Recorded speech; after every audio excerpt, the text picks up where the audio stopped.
letter in modern Jewish history, and it begins with 3 words: Dear Lord Rothchild.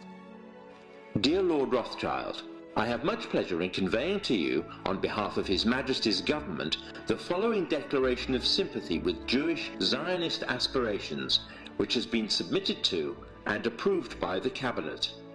Why was it that this letter was sent by the Foreign Secretary to your great-uncle Walter?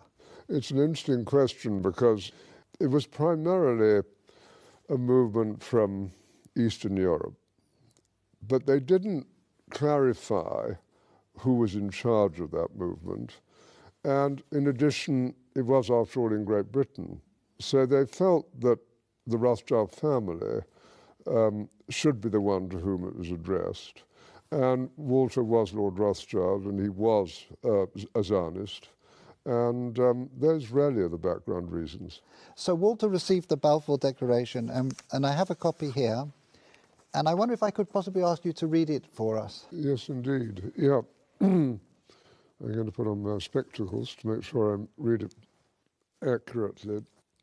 His Majesty's government view with favour the establishment of Palestine as a national home for the Jewish people, and will use their best endeavours to facilitate the achievement of this object, it being clearly understood that nothing shall be done which may prejudice the civil and religious rights of existing non-Jewish communities in Palestine, or the rights and political status enjoyed by Jews in any other country.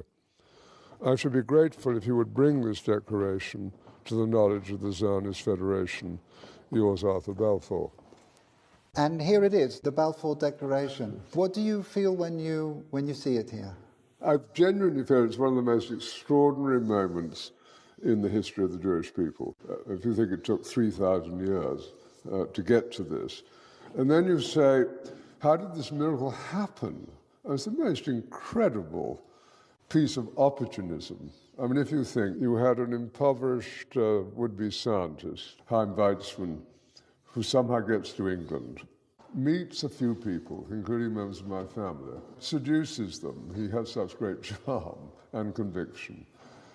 He gets to Balfour, and he unbelievably persuades Balfour and Lloyd George, the Prime Minister, and most of the ministers, that this idea of the national home for Jews should be allowed to take place. I mean, it's so unlikely. Then he, starts to fight a difficult battle with the British cabinet, and this letter goes through 5 drafts, as you know.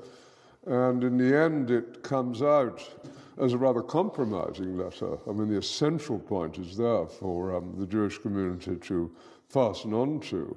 You have the first bit, which promises a national home rather than the national home, and then you have the bit that nothing that's to be done should in any way harm the Arab community. But you come back to the big point, which is that this is perhaps the greatest event in Jewish life for thousands of years. And it's a miracle.